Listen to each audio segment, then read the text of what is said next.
Ce sermon, intitulé « Messieurs, nous voudrions voir Jésus », a été prêché par frère William Marion Branham le mercredi soir 4 mars 1964 au Souls Harbor Temple à Dallas, Texas, USA. Père Céleste, nous ne faisons que racheter le temps maintenant jusqu'à ce que tu viennes. Le glorieux réveil que nous avons tant apprécié, qui s'est répandu à travers tout le pays et tout autour du monde, au point que les feux du réveil ont brûlé dans chaque nation sous le ciel. Tout autour du monde, en ce moment, de glorieuses réunions de guérison se déroulent, 24 heures sur 24, et tout autour du monde. Cela a commencé il y a quelques années. Des gens tout simples sont sortis en croyant, et c'est ce qui a amené le réveil. Père Céleste, maintenant nous glanons dans nos villes et dans tout notre pays. Y en a-t-il, Seigneur, qui ne sont pas encore entrés? Si c'est le cas, notre Dieu, nous te prions de les envoyer. S'il y a des âmes à Dallas qui peuvent être rachetées, accorde, Seigneur, que par un moyen quelconque, d'une façon quelconque, tu les fasses entrer au cours de cette série de réunions. Nous ne sommes pas trop bien considérés dans le monde et nous nous attendons à cela. Mais quand notre Seigneur est venu sur terre, lui non plus n'était pas très bien considéré. Mais il y en avait des millions dans le monde à ce moment-là, et il n'y en a que quelques-uns qui l'ont écouté. Mais tous ceux qui avaient été destinés à la vie l'ont écouté. Ô Dieu, je te prie sincèrement de donner ce soir et tout le long de la série de réunions à tous ceux de Dallas qui n'ont pas encore le sceau de Dieu sur leur front, accorde-leur d'entrer, d'être glorieusement remplis du Saint-Esprit. Je te prie de guérir tous ceux qui sont malades et affligés dans toute la région, ici, qui ont la foi. Bénis notre brave et distingué frère Grant. Oh, de le voir tellement plus fort, ce brave homme qui s'était vraiment ruiné la santé, à se tenir dans les lignes de prière avec la plus profonde sincérité. Et je suis de tout cœur avec lui. Je suis tellement heureux de voir, Seigneur, que tu l'as béni de façon tellement merveilleuse. Que ta main miséricordieuse soit sur lui et sur tous ceux qui t'aiment dans ce pays et qui attendent ta venue. Bénis ta parole. Et Père, nous prions que Jésus lui-même vienne à nous sous une forme tellement réelle, d'une façon tellement réelle, qu'aucun de nous ne manque de le voir, et que tous ceux que tu as destinés à la vie le reçoivent, que ceux qui sont malades le reçoivent, et qu'ils soient guéris pour la gloire du royaume de Dieu. C'est au nom de Jésus-Christ que nous le demandons. Amen. Maintenant, nous essayerons de terminer les réunions entre 9h et 9h30 à cause du nombre de personnes et pour que vous puissiez revenir demain soir. Juste pour formuler quelques mots ce soir, je veux prendre un passage de l'Écriture que j'ai lu bien des fois. Et y a-t-il ici des gens qui n'ont jamais été dans une des réunions? Levez la main pour voir. Oh là là, il y a pratiquement 80 ou 90% de la salle, ou des gens qui sont dans la salle qui n'ont jamais assisté à une réunion. Nous sommes heureux que vous soyez avec nous pour cette première fois. Or, chacun sait qu'aucun homme n'en guérit un autre. Pas même un médecin ne peut vous guérir. La guérison vient de Dieu. Je suis l'Éternel qui guérit toutes tes maladies. Aucun médecin ne vous dira qu'il a les médicaments qui vont vous guérir. S'il le fait, il vous donne une fausse information. En effet, les frères Maillot, lors d'un entretien récemment, quand le petit Donnie Morton a été guéri au Canada, celui que les Maillot avaient refusé, c'était arrivé sur la côte ouest.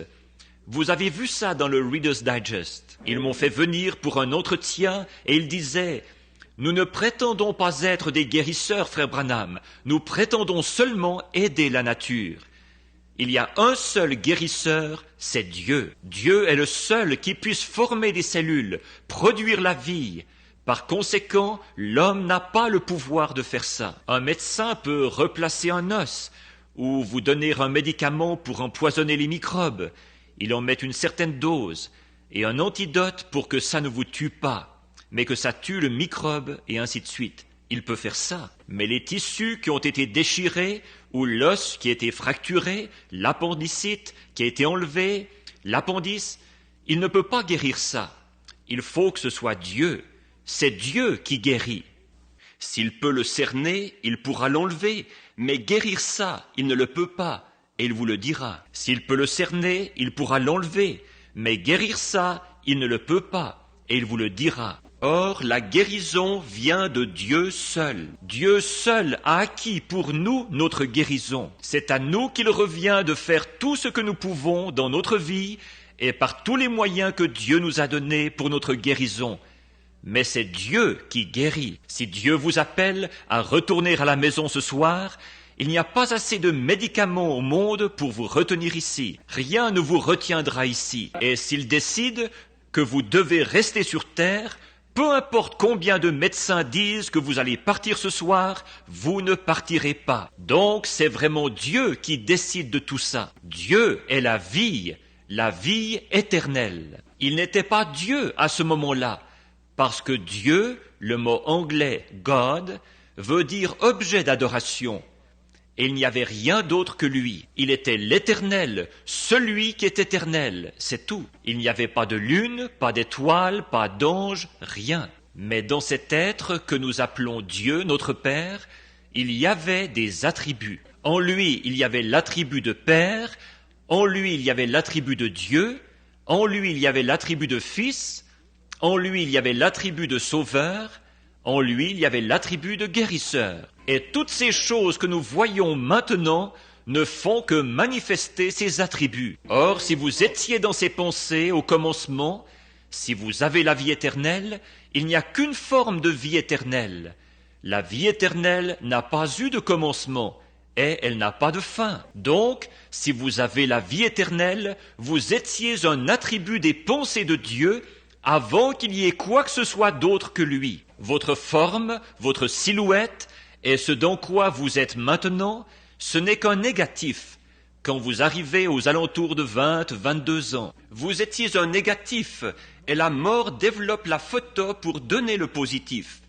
Que quand cette tente sur la terre sera détruite, nous en avons déjà une qui nous attend. Voyez ? Ceci, la manifestation là, ça montre ce qui est en train de se faire. Comme Dieu est devenu Dieu quand il a créé des anges. Il est devenu Fils quand il a créé Christ, Jésus. Il est devenu Sauveur quand Jésus est mort. Il devient guérisseur quand il était blessé pour nos péchés. Par ses meurtrissures, nous sommes guéris. Voyez ? Toutes ces choses sont des attributs de Dieu.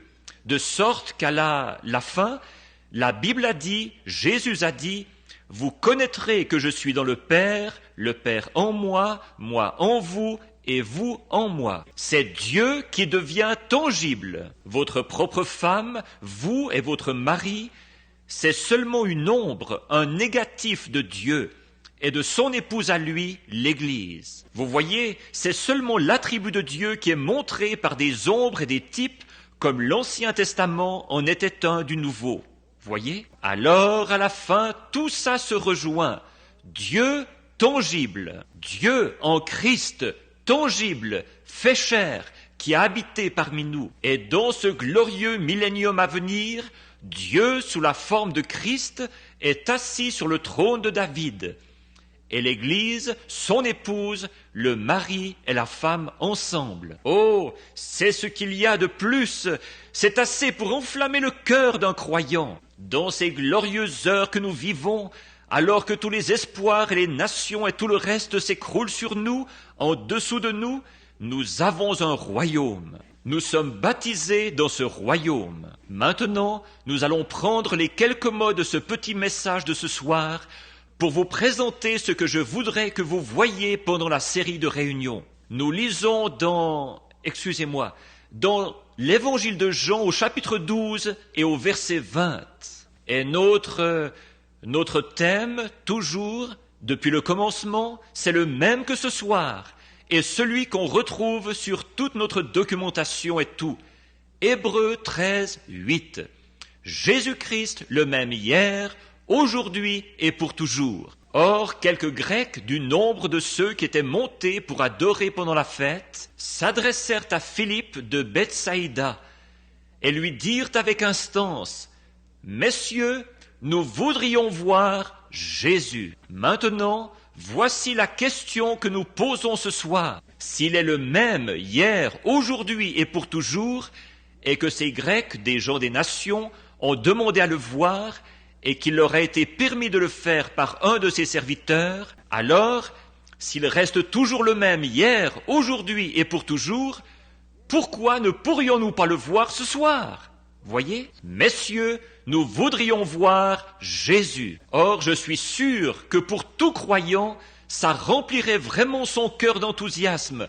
Ce serait une confirmation de sa foi, s'il pouvait littéralement voir et savoir qu'il se tient dans la présence de Jésus-Christ. Je pense que ce serait la chose la plus stupéfiante qu'une personne, qu'un croyant pourrait envisager, de savoir de façon certaine qu'il se tient en plein dans la présence du Seigneur Jésus-Christ, son juge solennel, son rédempteur, qui sera son juge au jugement. Bon, cette question a été posée. Ces Grecs étaient montés pour l'adoration, et c'étaient peut-être des prosélytes de la religion juive. Et ils étaient à la fête, donc ce devaient être des prosélytes. Et ils avaient entendu parler de Jésus. La foi vient de ce qu'on entend, et de ce qu'on entend la parole de Dieu. Or, quelque part dans l'Écriture, nul doute qu'ils avaient entendu ou lu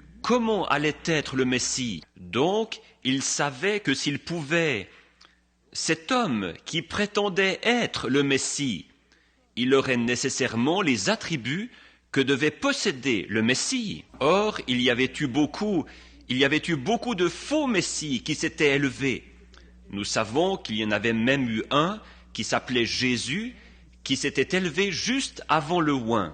Le Messie, c'était le oint, ce qui veut dire le Christ, un homme oint du Saint-Esprit, la plénitude de Dieu. C'était le Messie, Dieu dans un homme. L'homme et Dieu sont devenus un, quand Dieu est entré dans un homme. Or, ces Grecs étaient très curieux. Ils avaient entendu des choses formidables au sujet de cet homme qui faisait ces déclarations. Et je les admire parce qu'ils ont eu assez de sincérité pour examiner ça de plus près. Je pense que si seulement nous agissions tous plus de la sorte, que nous examinions de plus près ce que nous entendons dire, et que nous le jugions selon la parole. Or Dieu ne change jamais sa manière de faire les choses. Il reste toujours pareil. Maintenant, il ne peut pas changer parce que la décision première de Dieu est la sienne.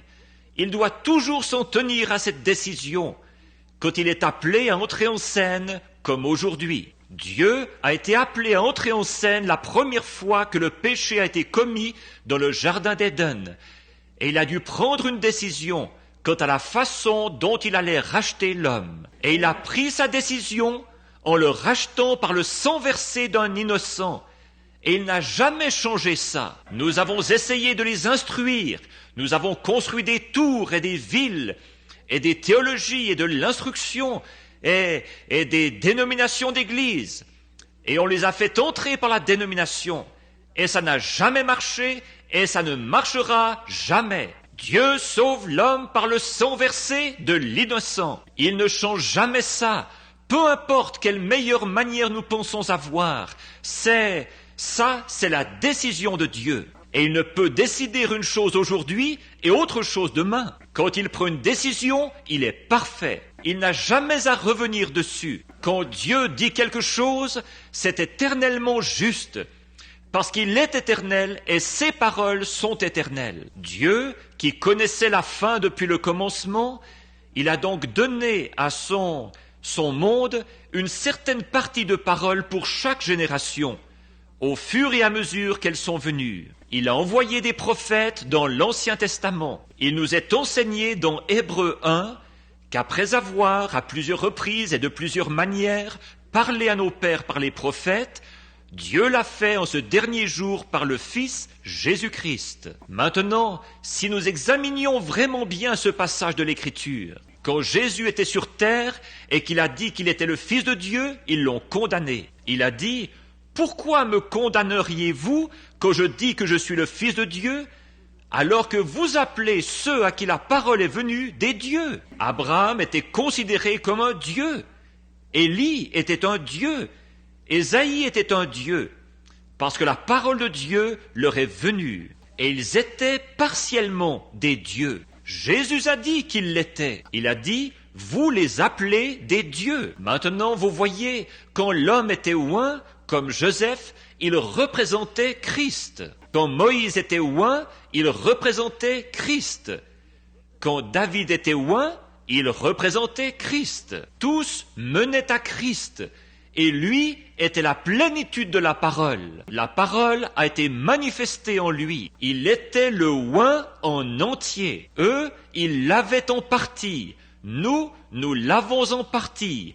Lui, il était le oint. Le plan de Dieu tout entier reposait en lui. Le plan de Dieu, avant la fondation du monde, de racheter un monde perdu, était en lui. Il était la parole, et il est encore la parole. Le même hier, aujourd'hui et pour toujours. Rappelez-vous, il est venu au Père à travers les prophètes. Il s'est fait connaître à travers les prophètes. Et puis, dans ce dernier jour, à travers son Fils Jésus-Christ. Il était Dieu manifesté. Remarquez, la parole vient toujours aux prophètes. Dieu n'a jamais agi à travers un groupe de gens. C'est à travers un individu qu'il agit. À l'époque de Noé, il a agi à travers Noé. À l'époque de Moïse, il a agi à travers Moïse. À l'époque d'Élie, il a agi à travers Élie, à travers Élisée et Élie, à travers Ésaïe et ses prophètes, au fur et à mesure qu'ils se sont succédés au cours de l'âge. Et puis, quand il était ici, il a été pleinement manifesté. Pas dans des pharisiens, des sadducéens, mais en Jésus-Christ. Il était la parole. Voilà pourquoi il pouvait dire ce qu'il a dit. Voilà les déclarations qu'il pouvait faire. Or, ces Grecs savaient cela. Vous voyez, dans chaque âge, Dieu a donné une certaine quantité de paroles. Et les églises embrouillent tout. Alors il envoie un prophète parmi eux et il confirme cette parole. C'est toujours pareil. Chaque fois, comme aujourd'hui nous parlons et nous disons que les méthodistes, les luthériens ont dit, quand vous croyez, c'est tout ce que vous avez à faire. Vous êtes justifiés par la foi. Croyez. Beaucoup ont dit qu'ils croyaient et ils ne l'avaient pas. Nous savons cela. Wesley est arrivé avec ce qui était appelé la seconde œuvre de la grâce, la sanctification. Tous ceux qui crient et qui sont sanctifiés l'ont. Beaucoup ont crié et ne l'avaient pas. La Pentecôte est arrivée. Ils ont dit, tous ceux qui parlent en langue l'ont. Beaucoup ont parlé en langue et ne l'avaient pas. Ceux de la science chrétienne sont arrivés et ils ont dit, c'est l'amour, le fruit de l'esprit. Beaucoup d'entre eux produisent du fruit de l'esprit et ne l'ont pas. Ces pharisiens pouvaient produire 10 fois plus de fruits que Jésus. Saviez-vous cela? Or, si je prenais, disons, et que Dieu me pardonne, mais je vais prendre l'autre côté. Je vais dire, il y a un homme ici à Dallas, un jeune homme, là, sorti de par ici, de nulle part, dans un quartier pauvre ici, qui se dit prophète en Galilée. Il va un peu partout. Je vous ai rassemblés pour vous montrer ce qui ne va pas. Cet homme prétend être prophète. Or, je veux vous demander quelque chose. Qui a étudié depuis son enfance, sinon votre bon vieux sacrificateur, ce saint homme? Qui s'est tenu avec votre père et votre mère quand vous êtes nés, sinon votre bon vieux sacrificateur, ce saint homme? Qui vous a pris dans ses bras et vous a circoncis et consacré au Seigneur le 8e jour, sinon votre bon vieux sacrificateur, ce saint homme? Qui va vous voir quand vous êtes malade et dans le besoin, sinon votre bon vieux sacrificateur, ce saint homme? Qui a étudié et consenti des sacrifices pendant toute sa jeunesse pour apprendre les lois et tout, sinon votre bon vieux sacrificateur, ce saint homme? D'où ce jeune homme est-il venu, ce Jésus de Nazareth? À quelle école est-il allé? À quelle organisation appartient-il? Quelle carte d'association porte-t-il? Aucune. D'ailleurs, tout ce qu'il fait, c'est de condamner ceux qui en ont une. Qui est cet homme, d'abord? Et vous, les hommes d'affaires? Jéhovah a demandé un agneau comme sacrifice, du sang, et votre bon vieux sacrificateur, ce saint homme, il a installé des petits enclos là-bas. Vous êtes commerçants, et vous vendez de la soie et tout. Alors il a fait un endroit là-bas pour que vous, les commerçants, vous puissiez en acheter un avec votre argent, un agneau, pour l'offrir pour vos péchés. Qu'est-ce que ce jeune homme a fait? Il est arrivé là-bas et il a renversé ces choses. Il les a regardées d'un regard furieux. Il les a chassées à coups de fouet. Il a renversé les tables des changeurs. Appelleriez-vous cela le fruit de l'esprit? Non, il faut dire que non. Il essayait même de vous empêcher d'être sauvés. Votre sang, le sang que Jéhovah a demandé, ça ne pourrait pas venir de Jéhovah. Vous voyez combien c'était invraisemblable? Ces sacrificateurs de ce jour-là, ou ces prophètes, n'ont-ils pas, quand Josaphat et Akab étaient assis ensemble, et que 400 sacrificateurs qui avaient reçu une solide formation à l'école sont montés là, et ont dit à Akab et aux autres, « Ce pays vous appartient ».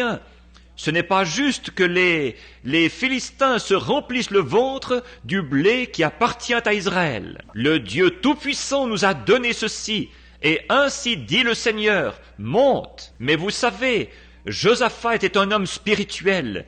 Il y avait un petit quelque chose qui clochait. Il a dit, n'en as-tu pas encore un que tu puisses consulter? Il a dit, j'en ai un, mais je le hais. Oui, c'est sûr. Il a dit, il prophétise toujours du mal. Il condamne notre peuple dans tout ce qu'il fait. Il n'est pas d'accord avec les autres. Il a dit, que le roi ne parle pas ainsi, mais qu'il le fasse venir. Et quand le petit Michée, fils de Jimla, est venu, il a eu une vision. Il a comparé sa vision avec la parole. Et quand il a vu que sa vision et la parole concordaient, il a dit, monte.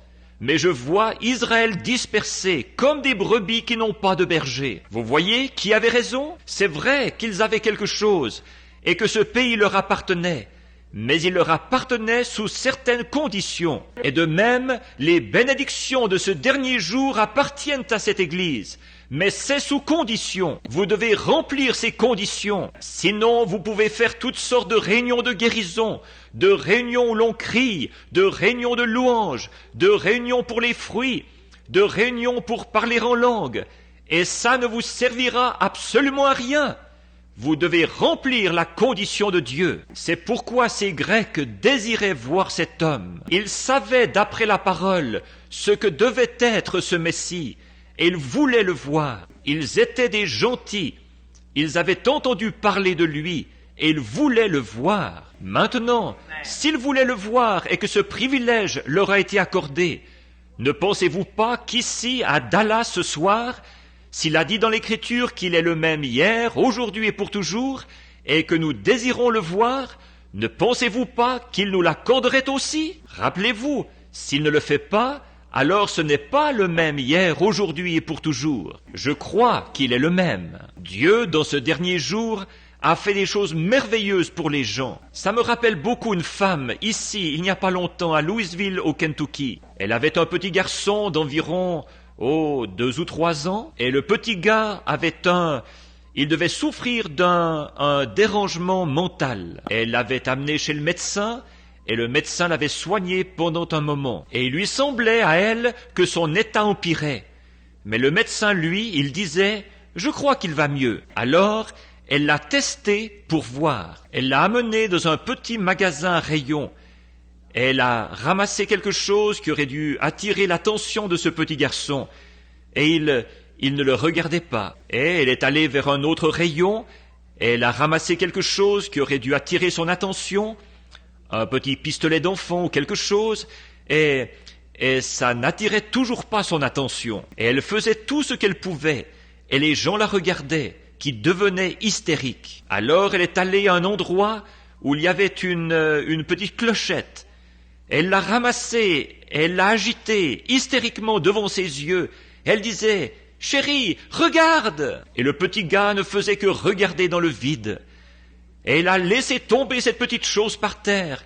Elle s'est mise à hurler, elle criait « Oh non, non !» Et certaines personnes qui étaient dans le magasin sont allées lui porter secours et voir ce qui n'allait pas. Elle a dit « Mon petit garçon, le docteur dit qu'il va mieux, mais il ne va pas mieux. Tout ce qui devrait attirer son attention, celle d'un petit garçon comme lui, ça ne l'attire pas.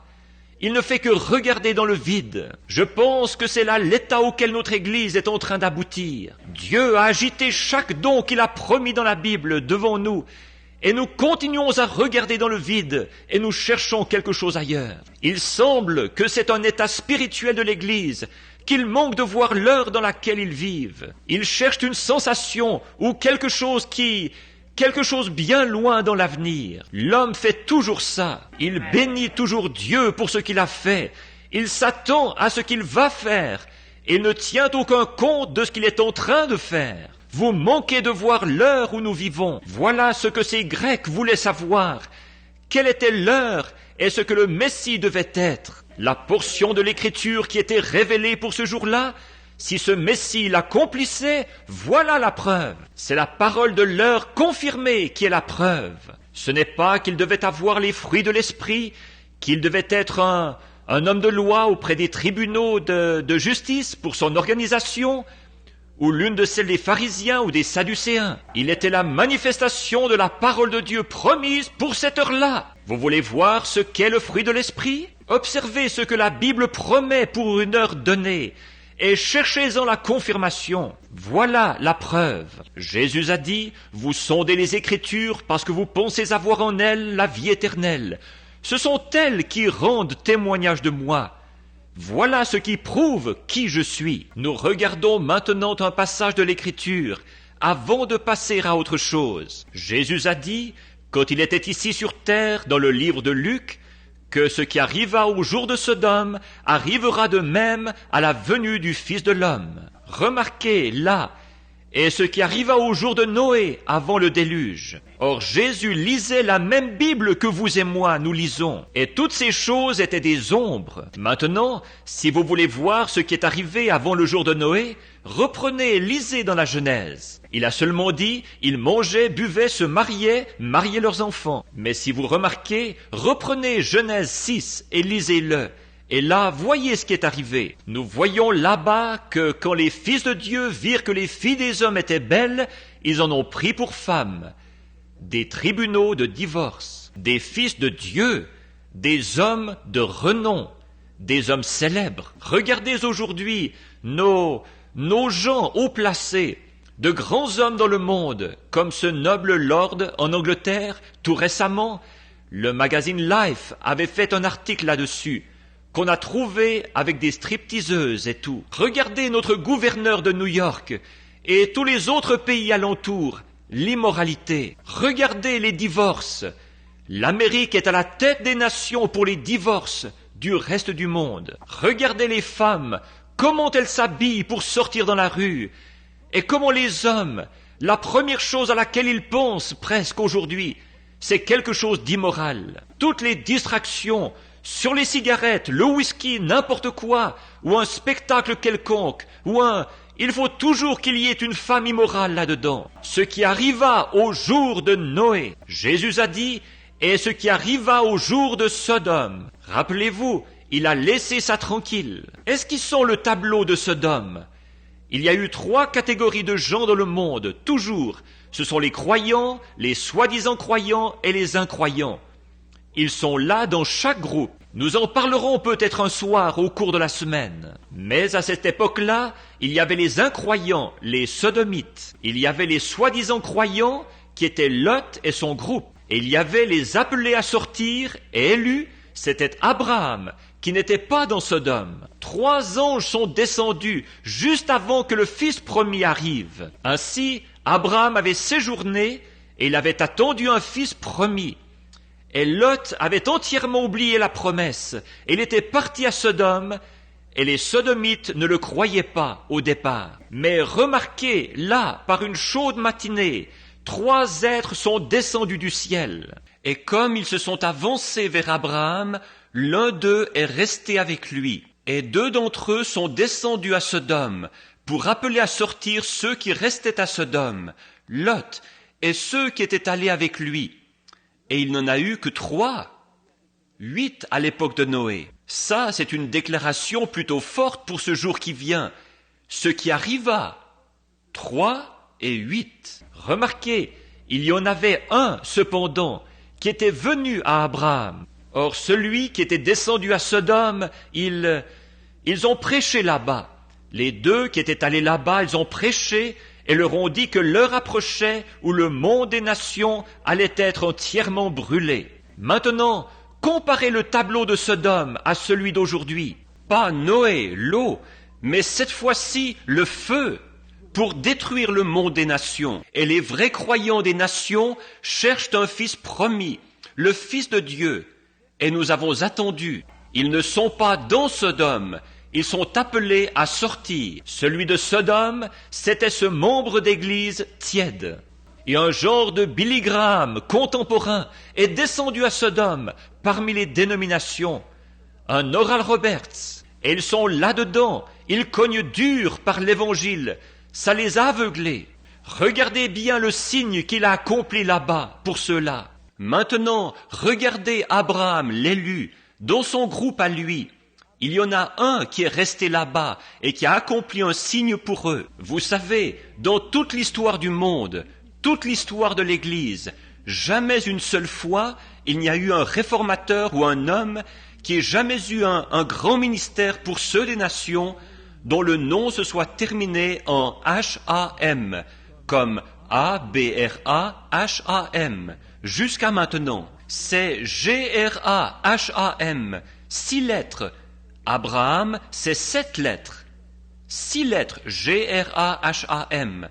Billy Graham, un grand revivaliste qui est là-bas à Sodome, parmi ces églises des dénominations, pour rappeler ceux qu'il peut à sortir. Nous avons eu Billy Sunday, Finney, Sankey, Moody, Knox, Calvin, ainsi de suite, mais jamais un G-R-A-H-A-M, ou qui que ce soit se terminant en H-A-M, jamais auparavant. Il y en a un là-bas pour l'église formaliste à Sodome qui se termine en H-A-M, ce qui veut dire Père des nations.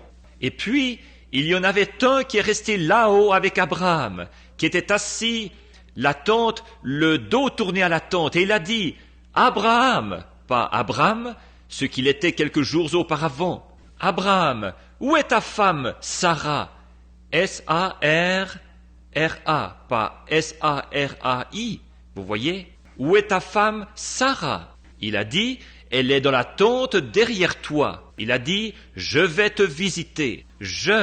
Je, un pronom personnel, vais te visiter selon la promesse que je t'ai donnée. Et Sarah, qui était âgée de 100 ans, dans la tente, a ri en elle-même en disant dans son cœur « Comment puis-je, moi qui suis vieille, avoir à nouveau du plaisir avec mon Seigneur, et que lui est vieux ?»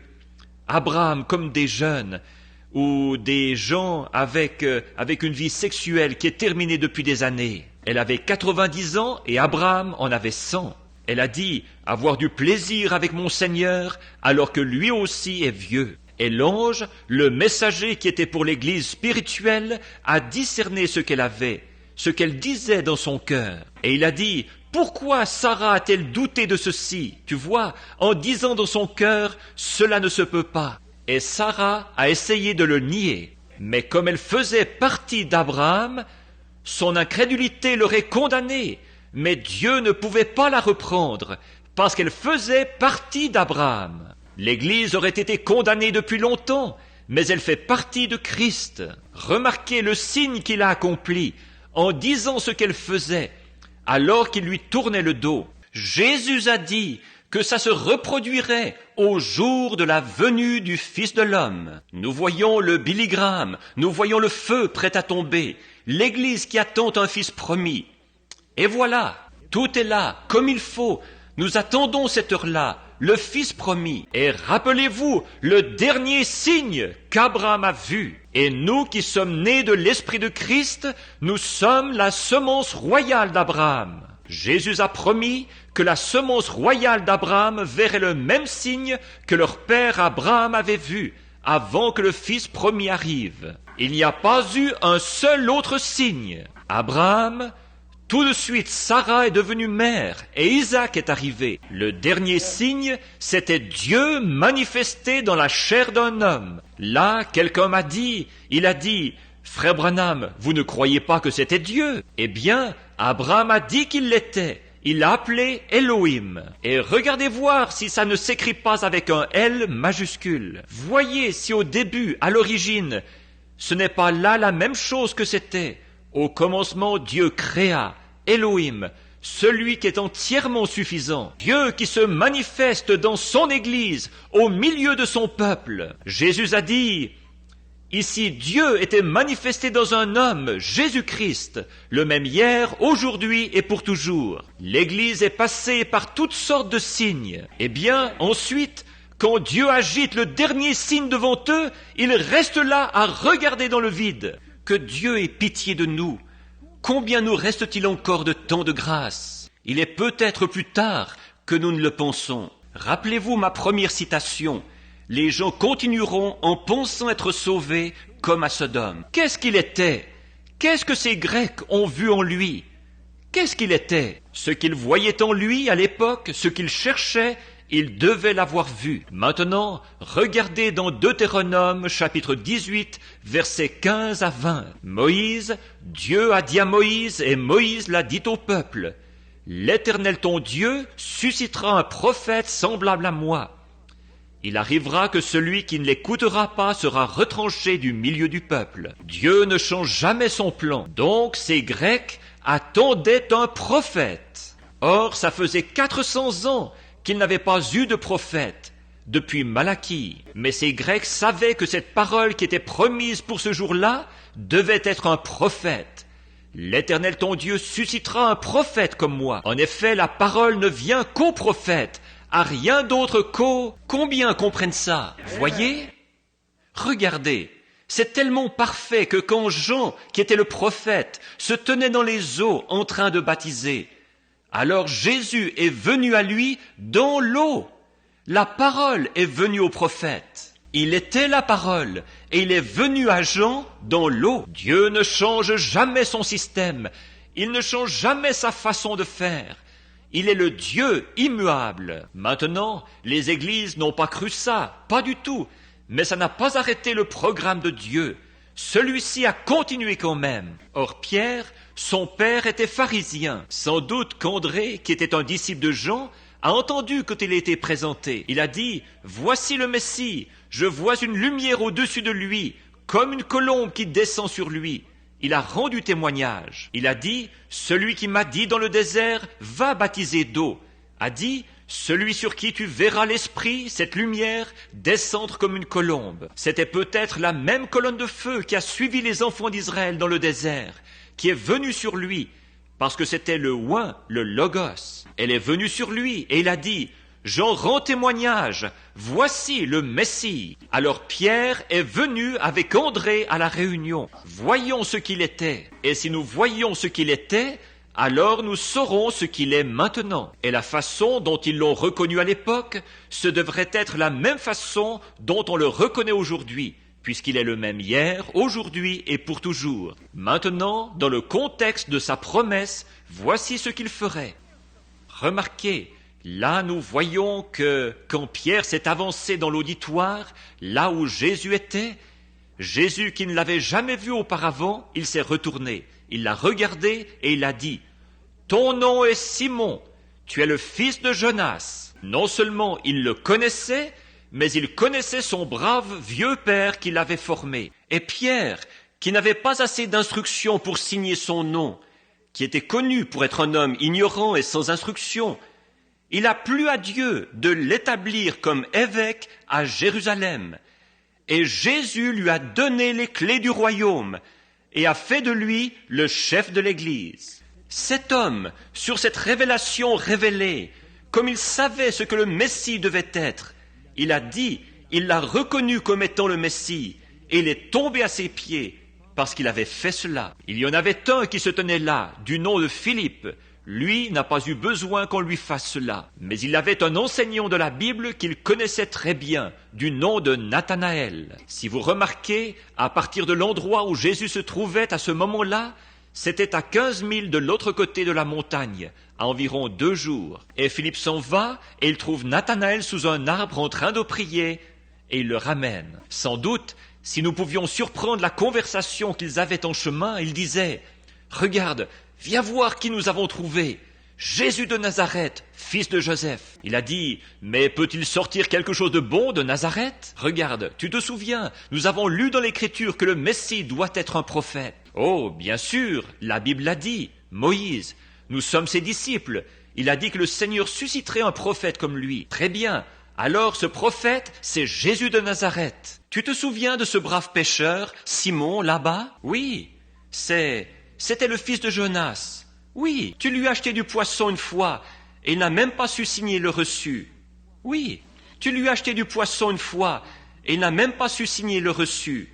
Oui, ça ne me surprendrait pas qu'il sache tout sur toi quand tu arriveras. Ah, il fallait que Nathanaël voie ça.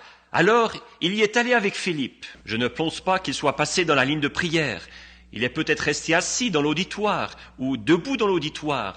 Quoi que c'est été, Jésus priait pour les malades. Et dès que Jésus a posé le regard sur lui, il a dit « Voici un Israélite en qui il n'y a point de fraude ». Or, il ne l'a pas reconnu à sa façon de s'habiller. Tous les gens de l'Orient s'habillent pareil, avec des turbans et des sandales et des vêtements amples. Il portait la barbe. Il a dit « Voici un Israélite en qui il n'y a point de fraude ». Maintenant, il aurait pu être musulman, il aurait pu être turc, il aurait pu être n'importe quoi d'autre.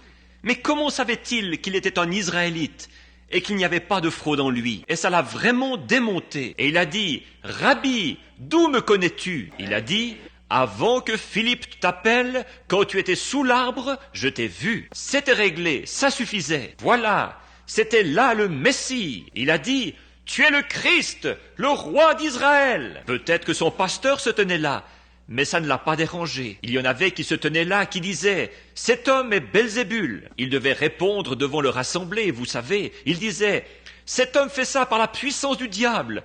C'est un diseur de bonne aventure ou quelque chose. » Jésus a dit « Vous me traitez de ça, d'un mauvais nom ?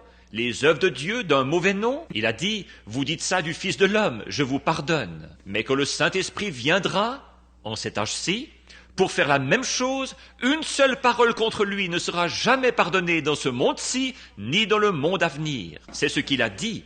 Je crois que ce qu'il dit est juste. Philippe a reconnu par là. Pourquoi ? C'était là, après de longues années sans prophète. Et voici que cet homme le connaissait et savait ce qui n'allait pas et ce qu'il avait fait. Jésus, rapidement, là, avant de terminer. Un jour, il descendait à Jéricho qui était au bas de la colline.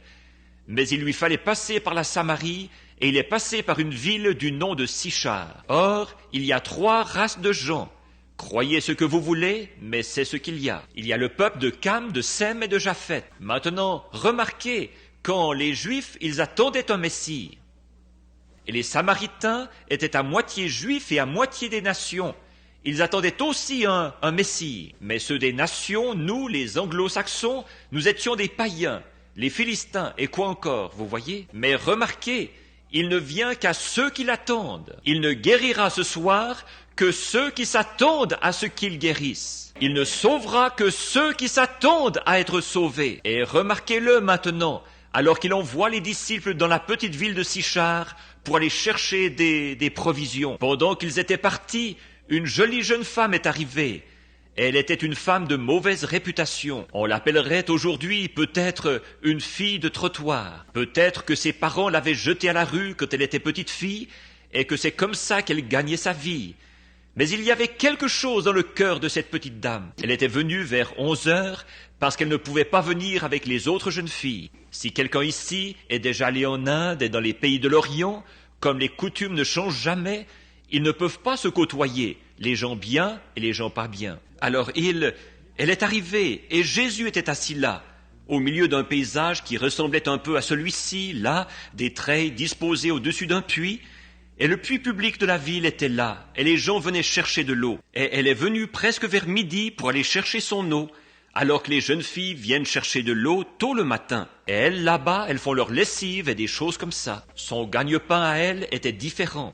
Alors elle venait vers midi chercher la sienne quand les jeunes filles n'étaient pas là parce qu'on l'aurait chassée du puits. Et alors elle, sans avoir remarqué qu'il y avait quelqu'un assis là, elle a attaché les petits crochets à la cruche. Elle l'a fait descendre avec le treuil dans le puits. Elle s'est mise à la remonter. Elle a entendu une voix qui disait « Femme, donne-moi à boire !» Et elle a regardé de ce côté-là. Et il y avait là un homme assis. Il était juif. Il devait paraître un peu plus âgé qu'il ne l'était vraiment, parce qu'il n'avait que 30 ans, environ 33. Et la Bible dit qu'il en paraissait 50. Vous savez, les Juifs ont dit « Tu es un homme qui n'a pas plus de 50 ans, et tu dis que tu as vu Abraham ?» Il a dit « Avant qu'Abraham fût, je suis. » Vous voyez? Alors, il devait avoir la barbe grisonnante ou quelque chose comme ça quand elle l'a regardé. Elle l'a regardé.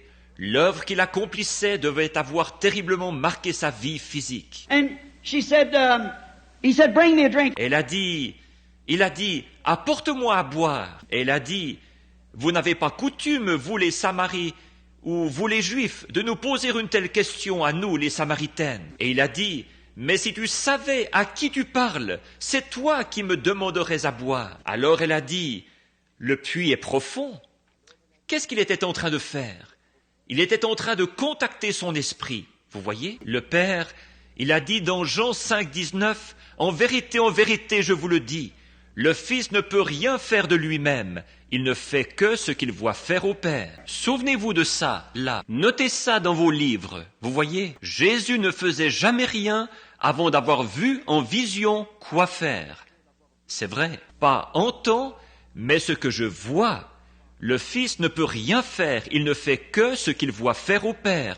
Alors il le fait pareillement. Il exécutait comme un rôle. Aucun homme ne peut faire quoi que ce soit, en fait, à part ce que Dieu lui dit de faire. Remarquez là, et le Père lui avait peut-être dit de monter en Samarie. Et puis cette femme lui a parlé, et il a conversé avec elle pour contacter son esprit. Et puis, après avoir parlé d'adorer ici à Jérusalem, voilà qu'il a trouvé quel était son problème. Nous savons tous ce que c'était. Elle avait trop de maris. Et alors il a dit, va chercher ton mari et viens ici. Et elle a dit, je n'ai pas de mari. Il a dit, tu as bien dit, car tu en as eu 5, et celui avec qui tu vis maintenant n'est pas le tien. Et regardez bien cette femme, remarquez, elle qui était dans cet état-là. Est-ce que je m'attarde trop? Elle qui était dans cet état-là, elle en savait plus long sur la vraie Bible qu'un tas de prédicateurs n'en savent aujourd'hui. Oui, et dès qu'il voit, elle a peut-être pensé que c'était simplement un homme qui voyait son état, et elle voulait... qui voulait faire le malin avec elle ou quelque chose. Elle a dit, je n'ai pas de mari. Il a dit, tu as bien dit, tu en as 5, et celui avec qui tu vis maintenant n'est pas ton mari. Sans tarder, cette semence prédestinée qui reposait dans son cœur s'est enflammée. Elle s'est retournée. Elle a dit, monsieur, je vois que vous êtes prophète. Nous n'en avons pas eu depuis 400 ans, vous savez. Nous savons. Oh, Dallas, ne manquez pas ceci. Nous savons, nous attendons un Messie qu'on appelle le Christ. Et quand il sera venu, c'est ce qu'il fera. Ce sera là son signe. Jésus a dit, je le suis, moi qui te parle. Là-dessus, elle lâche la cruche et s'en va dans la ville dire, venez voir un homme qui m'a dit ce que j'ai fait. N'est-ce point le Messie lui-même? Et la Bible dit qu'ils ont cru Jésus à cause de ce que la femme avait dit. Or, c'est comme ça qu'il s'est identifié comme Messie, pas à cause de la façon dont il était habillé, par son instruction, par une carte de membre, par l'honneur qu'on lui rendait parmi les hommes. Dieu était en lui, alors qu'il manifestait la parole qu'il avait promise. Il a dit dans Jean 5, 39, « Sondez les Écritures, car en elles vous pensez avoir la vie éternelle. Ce sont elles qui témoignent, ou qui vous disent qui je suis. » Le même hier, aujourd'hui et pour toujours. Mon frère, ma sœur, vous êtes un auditoire charmant. On pourrait parler toute la nuit. Vous voyez ce qu'était Jésus, là? Il était manifesté. C'était Dieu manifesté dans un homme appelé Jésus-Christ, qui est le Fils de Dieu, qui a promis ce qui arriva au jour de Noé. tout le reste de la scène concorde exactement, arrivera de même à la venue du Fils de l'homme. Il est le même hier, aujourd'hui et pour toujours. Ô Église, ne regardez pas dans le vide, mais croyez au Seigneur Jésus-Christ. Messieurs, nous voudrions voir Jésus. S'il est le même hier, aujourd'hui et pour toujours, est-ce que vous aimeriez le voir? Messieurs, comment pourriez-vous le reconnaître? S'il est le même hier, aujourd'hui et pour toujours, il fera la même chose. Maintenant, un homme pourrait s'avancer ici avec des marques de clous dans ses mains, du sang et de la fumée, et de l'huile qui sort de lui. Ce ne serait pas ça pour autant. N'importe quel hypocrite peut faire ça, certainement. Mais ce que c'est la manifestation de cette parole promise. Il était le prophète oint de Dieu. Il était le prophète Dieu. Il était tout ce que les prophètes étaient. C'était en lui, plus le reste de ce que Dieu était. Dieu était en Christ, se réconciliant avec le monde. Il était Dieu, Emmanuel, la plénitude de Dieu révélée à nous dans la personne de son Fils Jésus-Christ, le second attribut de Dieu. Remarquez là, il est vivant aujourd'hui. Il n'est pas mort, il est vivant. Il a dit, un peu de temps et le monde, cosmos, l'ordre du monde, ne me verra, V-E-2-R-A, ne me verra plus. Mais vous me verrez, car je, c'est un pronom personnel, de nouveau. Je serai avec vous, et même en vous, jusqu'à la fin du monde, ou à la fin du monde, quand ces écritures doivent s'accomplir. Tout au long, c'était Dieu en qui nous avons cru dans l'âge de Luther, Dieu qui a crié dans l'âge de Wesley, Dieu qui a parlé en langue dans l'âge de la Pentecôte. C'est lui qui arrive avant la venue du Fils promis pour prouver son écriture. Il faut que toutes les écritures s'accomplissent. Messieurs, nous voudrions voir Jésus. Courbons la tête. Père Céleste, nous voudrions voir Jésus. Qu'il vienne ce soir, Seigneur Jésus. Viens dans la puissance de ta résurrection. J'ai parlé longuement, mais rien qu'un mot ou deux de toi représentera plus que tout ce que n'importe qui pourrait dire. Alors que l'Église ne dorme pas, que la dernière manifestation de Dieu comme il l'a promis, ce qui arriva au jour de Sodome, avant que le feu tombe sur ceux des nations, arrivera de même à la venue du Fils de l'homme. L'ombre, le négatif et le positif qui se rapprochent tellement, au point qu'après un moment, il y aura un temps de l'union. Nous voyons que les nations s'unissent, ce qu'on appelle l'ONU. Les églises s'unissent. Le concile œcuménique s'unit avec le Vatican. Toutes les églises s'unissent ensemble, les croyants et les incroyants. Les travailleurs s'unissent dans des syndicats. Seigneur, que l'Église se réveille et qu'elle voie que c'est le temps de l'union, que Jésus s'unit à son Église, mari et femme. Bientôt la cérémonie va avoir lieu et ils deviendront un. Alors qu'il agite le dernier signe devant nous, ou qu'il nous montre sa promesse, puissions-nous voir Jésus et le glorifier, car c'est en son nom que nous prions. Amen. Maintenant, il me reste 10 minutes pour terminer à temps, si chacun répond bien. Bon, tous ceux qui ont des cartes de prière, je n'aurai pas le temps de m'occuper de tous ce soir, mais on va s'en occuper un peu plus tard. Maintenant, Billy est ici quelque part, j'en suis certain. Parfois, il ne distribue même pas de cartes, mais je crois qu'il m'a dit Vous avez des cartes de prière, n'est-ce pas? Levez la main. Oui, c'est ça. Elle, très bien. Est-ce là cet homme malade, très malade, là-bas? Très bien. Elle, numéro 1, venez vous placer ici. Elle, numéro 2, où êtes-vous? Numéro 2, où est le numéro 2? Voulez-vous lever la main? Très bien. Avancez-vous ici. C'est une dame. Mon garçon vient. Voici comment ça se passe. Il vient, et devant l'auditoire, il prend ses cartes pour toutes les mélanger. Et puis, il vous donne la carte que vous voulez. Tout le monde peut avoir une carte.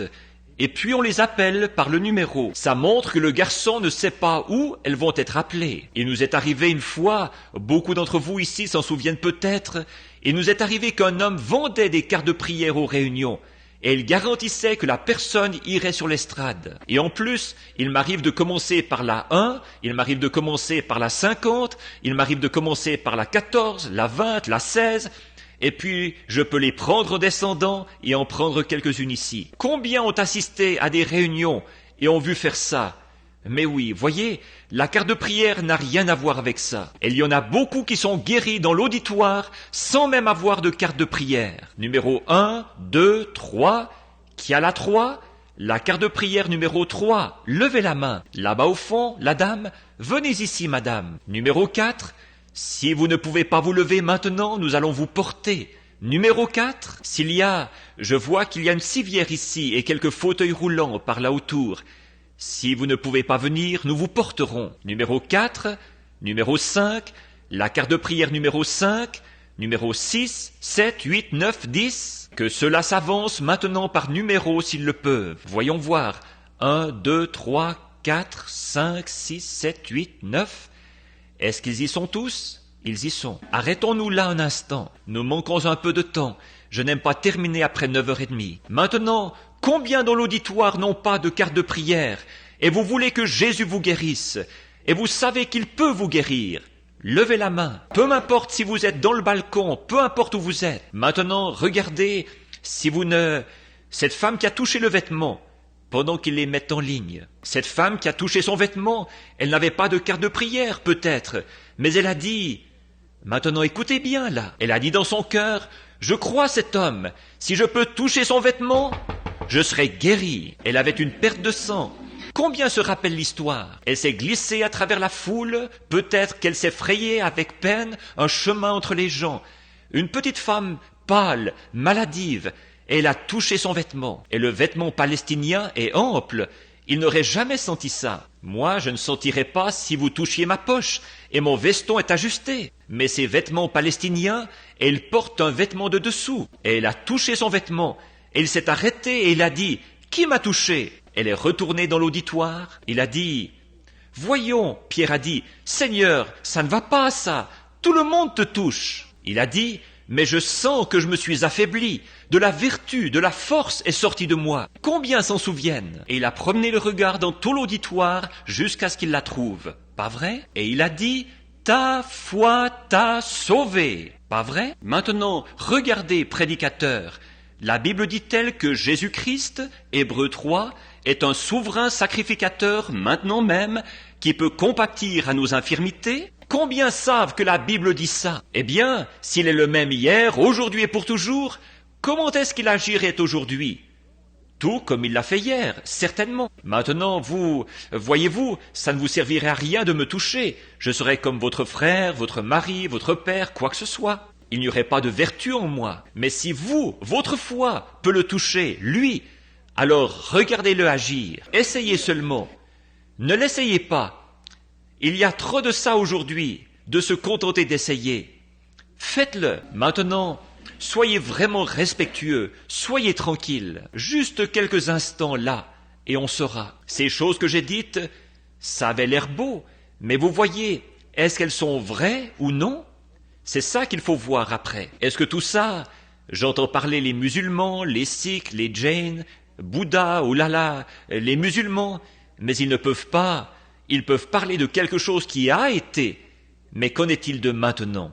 Voyez, s'il est le Dieu de l'histoire, il ne nous sert à rien aujourd'hui, s'il est seulement le Dieu de l'histoire. S'il n'est pas le même hier, aujourd'hui et pour toujours, alors la Bible a dit quelque chose de faux. Maintenant, s'il peut me soumettre à sa volonté, qu'il peut vous faire entrer dans sa volonté, alors, en agissant entre nous, vous voyez, c'est là que la puissance de Dieu vient. Maintenant, si cet homme est malade, je veux qu'il reste assis là où il est. Et pouvez-vous le voir depuis l'auditoire, là? Il est assis juste ici. Apportez sa chaise ici, si vous voulez. Mais vous sentez-vous à même de marcher jusqu'ici, monsieur? À ma droite, venez vous asseoir ici.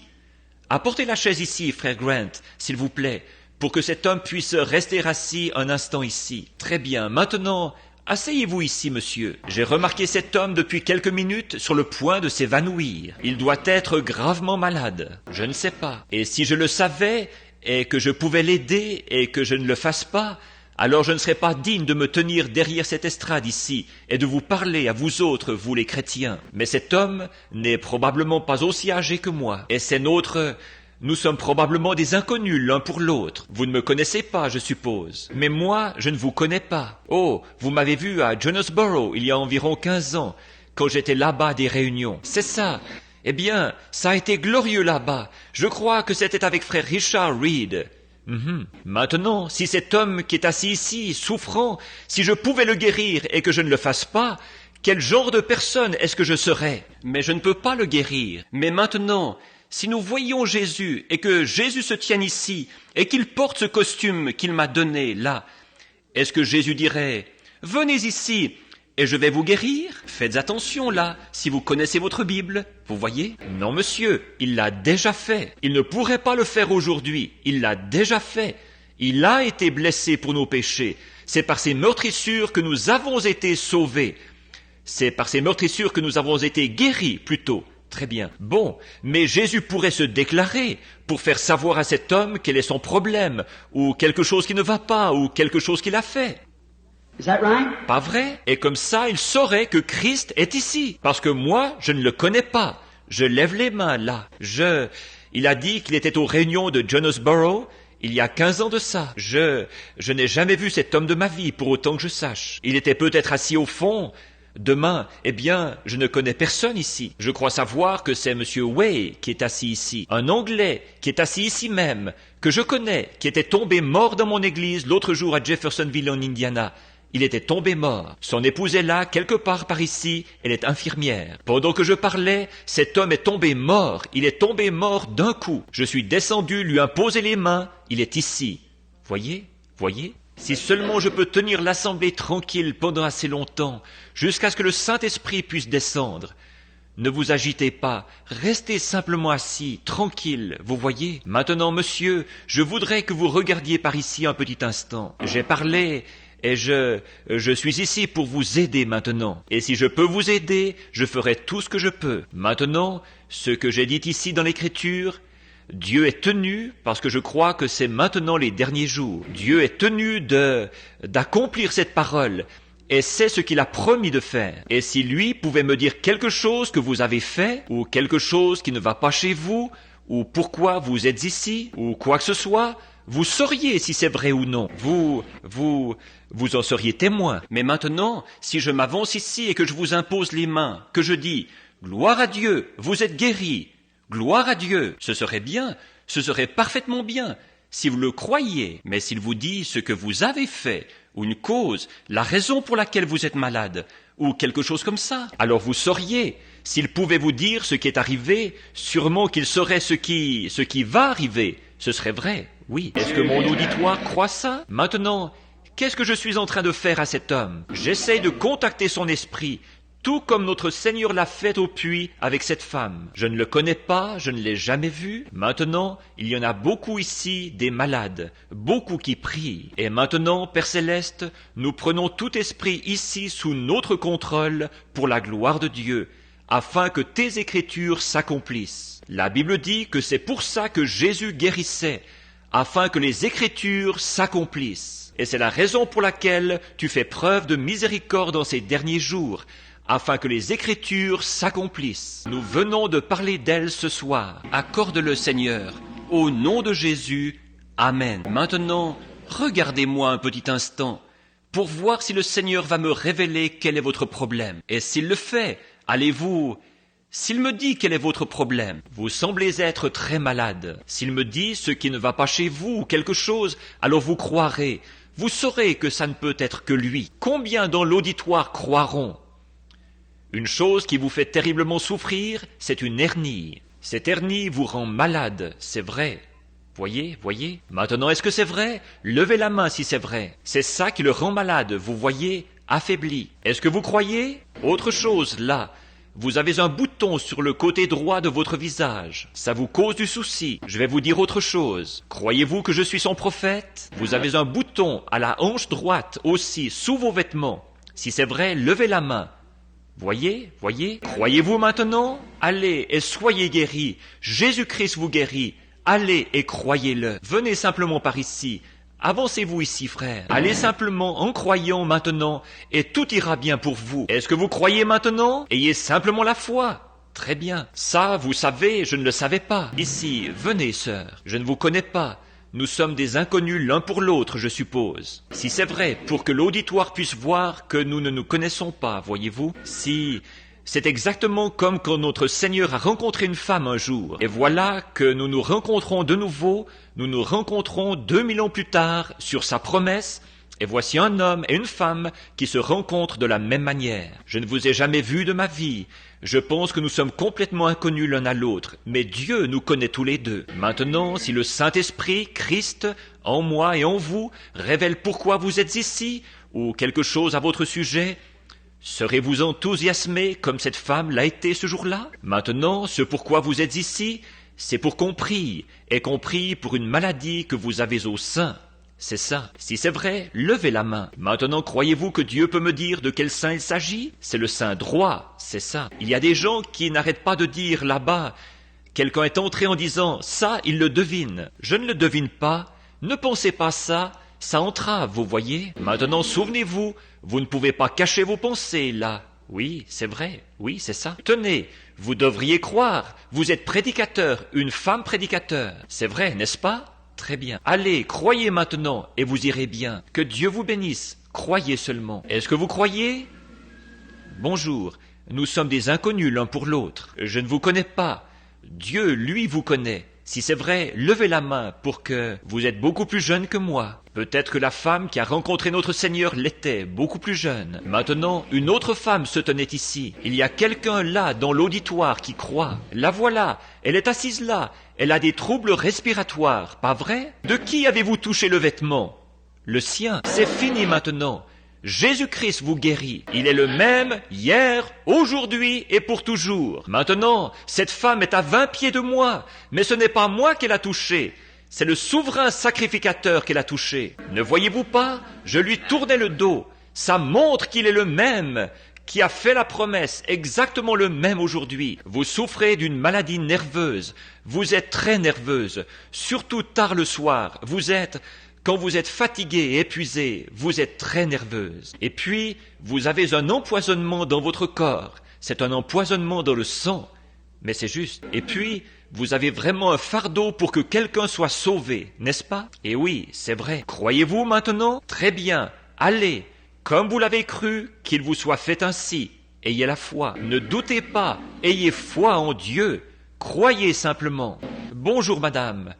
Je vous suis inconnu, je suppose. Si c'est vrai, alors levons les mains pour qu'il voie. Je ne l'ai jamais vu de ma vie. Jésus-Christ est le même hier, aujourd'hui et pour toujours. Croyez-vous cela? Si le Seigneur Jésus dit à cette femme ici même, maintenant, quelque chose à son sujet dont je ne sais rien, eh bien, nous ne nous connaissons pas.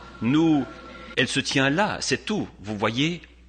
Très bien. Est-ce que vous croiriez? Vous avez un problème d'estomac qui vous fait souffrir. Vous qui êtes assis là, avec un manteau noir, il vous fait souffrir maintenant même. Si c'est vrai, levez la main. Voyez? Vous savez pourquoi? Cette femme aussi, c'est l'estomac. Voyez? C'est vrai. Vous voyez ce trait noir qui va de l'un à l'autre, là? C'est un démon, voyez? Il essaye de se défiler, vous voyez? Il ne peut pas. Il ne peut pas se cacher devant Dieu, ça c'est certain. Nous sommes dans la présence de Jésus-Christ. Vous devez croire. Ayez la foi. Qu'est-ce qu'il a touché? Ce n'est pas moi qui l'a touché. Je ne connais pas cet homme. Il m'est inconnu. Est-ce que nous sommes des inconnus l'un pour l'autre, monsieur? Je ne vous connais pas. Levez la main si c'est vrai. Voyez? Qu'est-ce qu'il a touché? Jésus-Christ. Ne manquez pas de voir quelque chose. Maintenant, cette femme, ici, oui. Oh, cette femme est sous une ombre. C'est la mort sur elle. Elle souffre du cancer. Et le cancer se trouve à l'estomac. Et aussi au côlon. Ils viennent de la condamner. Elle se meurt du cancer. C'est vrai, n'est-ce pas, madame? C'est ce qu'on vous a dit. Maintenant, regardez ici. Il n'y a qu'un seul espoir pour vous, c'est Christ. Croyez-vous que je suis son serviteur? Il faut qu'il y ait quelque chose qui me dise ça, n'est-ce pas? Il faut qu'il y ait quelque chose qui le fasse. Moi-même, je ne le saurais pas. Si je vous dis qui vous êtes, croirez-vous que je suis son prophète? Est-ce que ça vous aiderait? Ça vous aiderait? Madame Crosley? Alors rentrez chez vous. Est-ce que vous croyez? Combien d'entre vous croyez maintenant de tout votre cœur? Alors levez-vous et acceptez-le. Levez-vous simplement et dites, je crois. levez les mains partout. Père céleste, au nom de Jésus-Christ, que le diable et toutes ses puissances soient réprimées. Puisse le Seigneur Jésus-Christ, qui a promis ceci pour le dernier jour, il est ici maintenant, qu'il arrive, Seigneur, en cette heure, que les gens ne le manquent pas, qu'ils voient ce que Dieu agite devant eux juste avant que le feu tombe, que ce groupe d'Abraham, cette semence royale d'Abraham comprenne l'heure dans laquelle nous vivons. Ô Jésus, Fils de Dieu, touche chaque malade ici, guéris-les, Seigneur, que leur foi comprenne qu'ils se tiennent dans la présence du Dieu qui les a sauvés et qui les jugera ce jour-là. Que sa puissance descende sur eux maintenant et qu'elle guérisse tous ceux ici qui sont dans la présence divine.